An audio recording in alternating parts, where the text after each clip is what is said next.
Hello everyone. Now I am going to explain about Gibbs phenomenon and its effect on Fourier analysis. As we as we know that Fourier expansion is a special case of decomposition technique that decomposes a signal into its oscillatory components. This is known as Fourier series. But when we write a Fourier series of a signal, then the signal will be having infinite number of terms. But in real life applications like image filtering and audio filtering, it is impossible to use all those infinite terms in approximating the signal. If we approximate the signal using all those infinite terms, it will lead to runtime errors, etc. So to approximate a signal, we will be using some approximation techniques like mean square error and mean absolute error minimization. But when we use those techniques, a peak, overshoot, or undershoot occurs whenever there is a discontinuity in the signal. This overshoot or undershoot is known as Gibbs phenomenon. So we will be using DFT to compute the coefficients, and the inverse DFT formula is given by x of n is equal to sigma k is equal to 0 to n minus 1 ck e power j 2 pi k n by n. So and the expansion coefficients are given as as we can see in this formula. Now our aim is to approximate the signal using Fourier expansion. Uh, Let us assume that we are only taking m terms of all those infinite terms in the series, and we assume that coefficients ck's are unknown for the new approximation. First, we will be minimizing the error using mean square error or L2 norm. So the error function is given by the original signal minus the approximated signal. Now the parameters can be found by using the formula.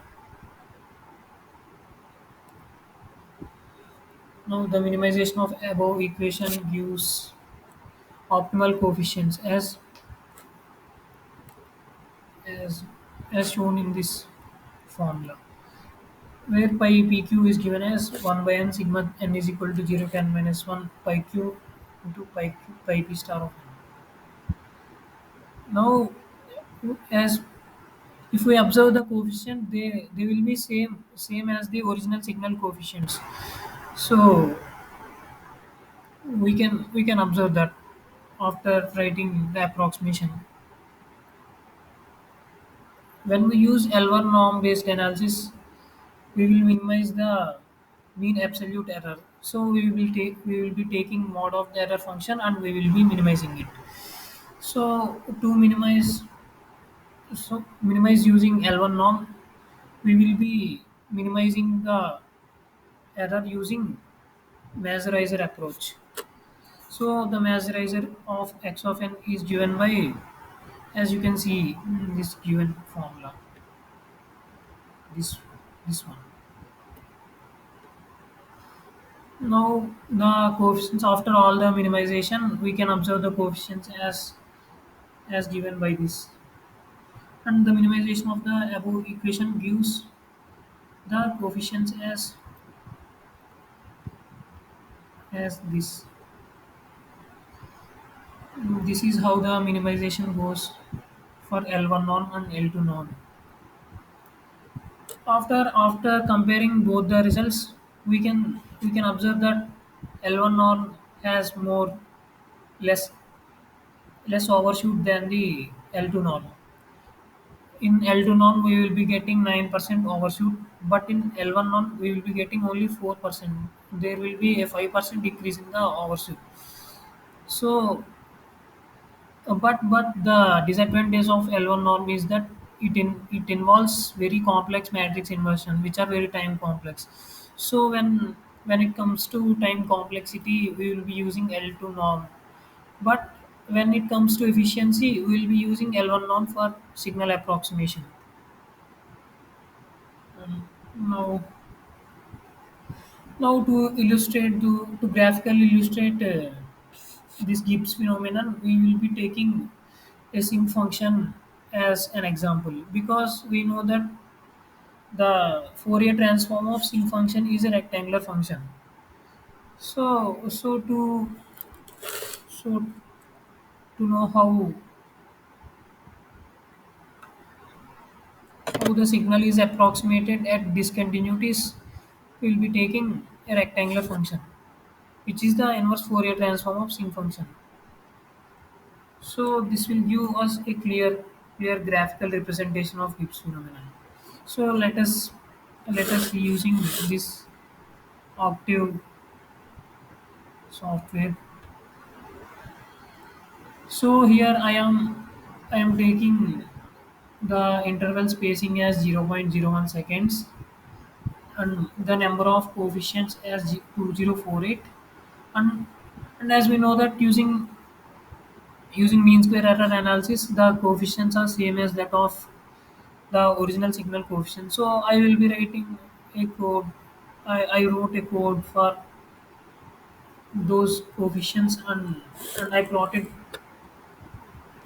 Fourier shifts and all these things. As you can see, so I will be first taking only 8 coefficients to approximate the signal. Now, and let us define the signal as sinc function as shown in the sixth line, and I will be taking subplots for showing sinc function and its corresponding rectangular function, which is Fourier transform.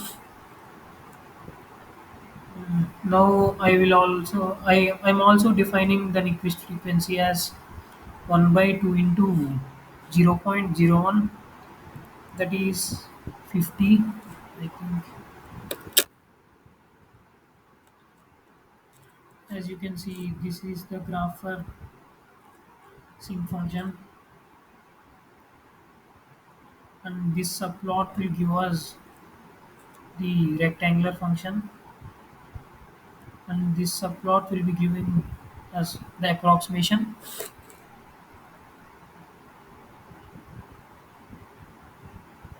Let us run this program, and let us see how the signal will be approximated if we use only 8 coefficients out of 2048 coefficients.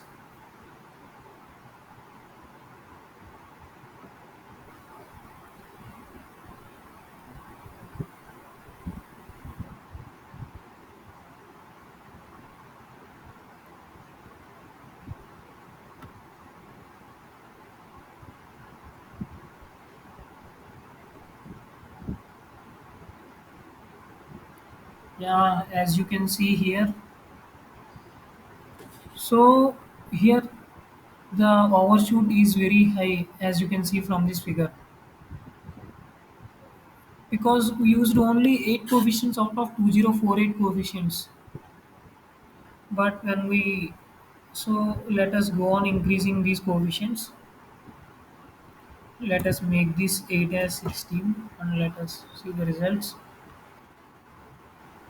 Yeah, and this is how the overshoot decreased. You can see, as you can see that overshoot decreased here, and let us further increase the number of coefficients to approximate the signal.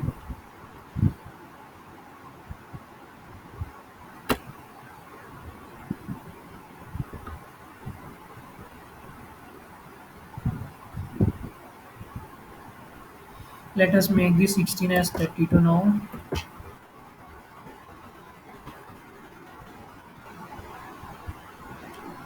As you can see, the overshoot further decreased from 16 case and 30 to 13th case, 32 case. Now let us make this 32 as 64 and let us see the results.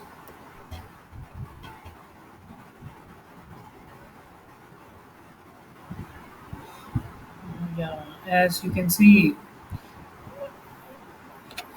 that when we are going on increasing that number of coefficients to approximate the signal is coming close to the rectangular signal, but the jump discontinuity is still remaining. So this is the effect of Gibbs phenomenon on Fourier analysis.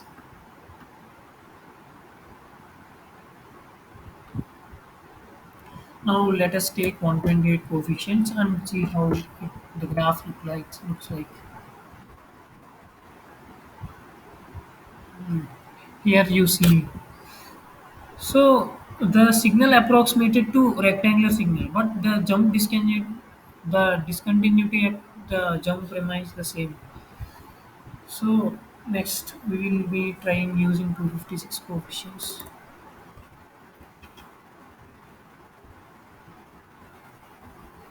Yeah, this is so as you can see that the overshoot still remains even though we use 256 coefficients to approximate the signal. So the Gibbs phenomenon is very high here.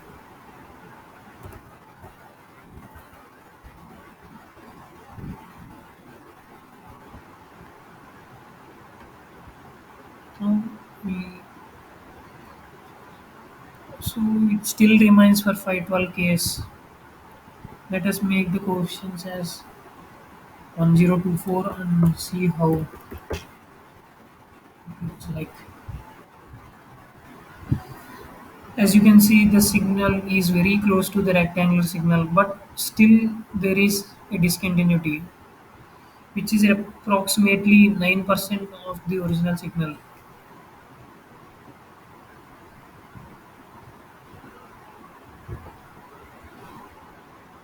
Now let us take all the coefficients of the original signal coefficients and let us see how the graph looks like. See, this is the original rectangular function. So the discontinuity only goes away if we use all the terms of all the coefficients of the Fourier series. But this is not a very good way of approximating the signal.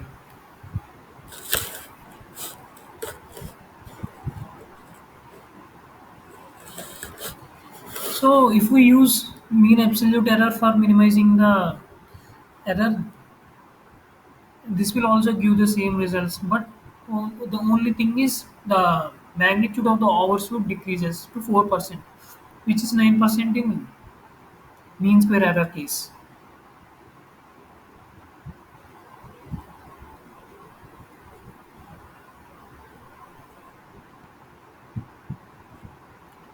Now let us, yeah, this we did all these things. This is how a coefficient looks like, and this is the case of 16 coefficients. As you can see, the difference between the both cases. And let us go to 38 to coefficient case. As you can see, the difference between 16 and 32 coefficients for minimizing.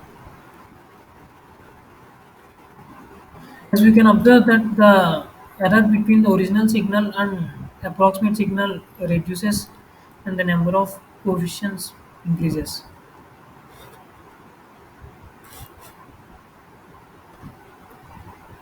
And this is the case for 64 coefficients. We will be using the first 64 coefficients of the rectangular signal for approximating it. So it is basically a 2048 point DFT, but we are using only 64 coefficients. But still the signal is very close to the rectangular signal. The only disadvantage is it is having overshoot at the discontinuity, as you can clearly observe here. This is the case for 128 coefficients, and and we can see the signal is same as the original signal only if we use the all the 2048 coefficients of the 2048 point DFT. So the jump discontinuity only goes away if we use all the coefficients. But it will it will be not be it will not be memory efficient if we do so. Next let us see how this works for an audio filtering. How? The mean square error minimization works for audio filtering applications. Now, here we go.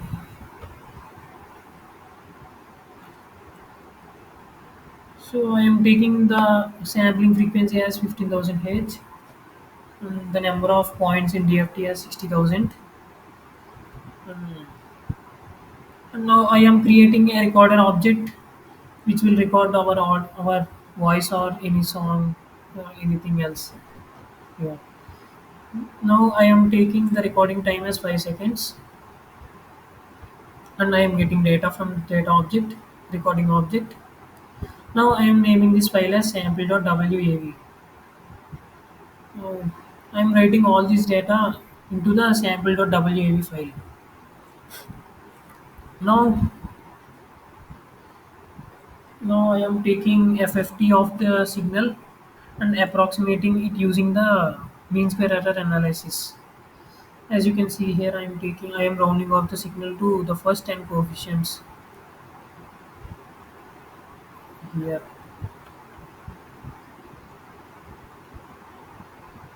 I am also plotting the magnitude versus phase graph. And after running this program, we will be able to see how audio filtering applications work using mean square error analysis.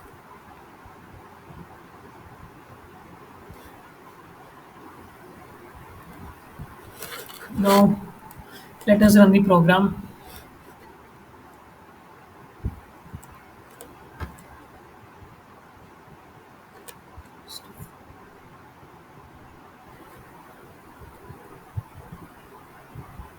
As we keep the recording time as 5 seconds, we we have to play a song or talk something when the recorder object starts running. So I will be playing a song now. to-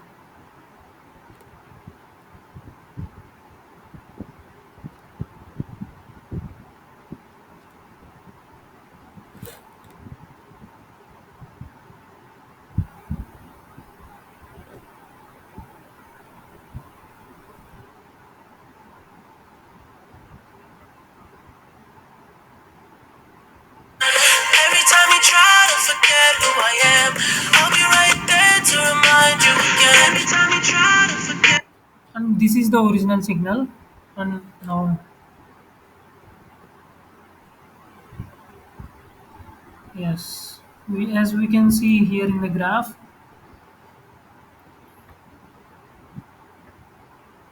this is the original signal. And let us see. This is the low pass filter which we have created using the mean square error analysis. As we can keep these graphs both aside and look how it looks.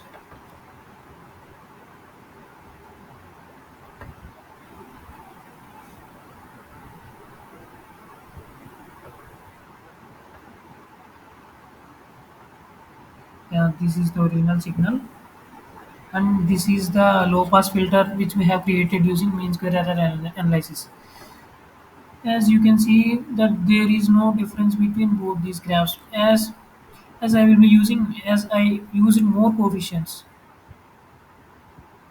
but the result will be severe if you use only a less number of coefficients to approximate the signal.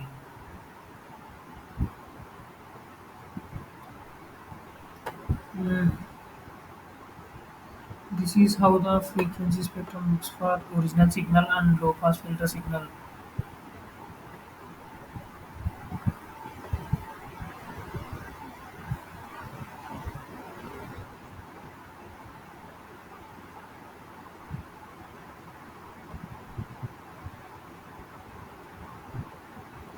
And to conclude, we have seen that the Gibbs phenomenon doesn't vanish in both L1 and L2 norms.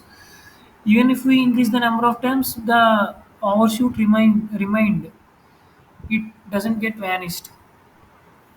It only vanished only if we use all the 2048 coefficients of the signal. But we will be not doing this in approximation techniques, real-time approximation techniques. But using L1 norm, the number of iterations is preferred to reduce the magnitude of the overshoot. That is, if we use more number of iterations, the less will be the overshoot. So L but we seen that L1 norm involves more complex matrix inversions, as the matrix inversion takes of m cube time complexity. It will take more time for calculating those inverse matrix. So we will not be using L1 norm if time complexity is critical. We will be using L2 norm, as the difference between the errors is only 5%, which will be not be very severe. So L2 norm is preferred when time complexity is critical. If time complexity is not critical and there will be and if memory availability is very high, then we will be using L1 norm.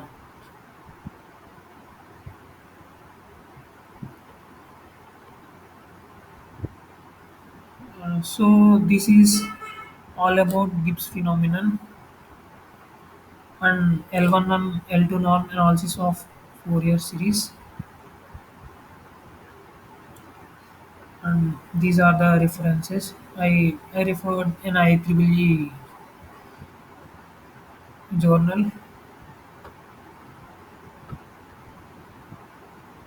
and textbook by Ellen V. Oppenheim.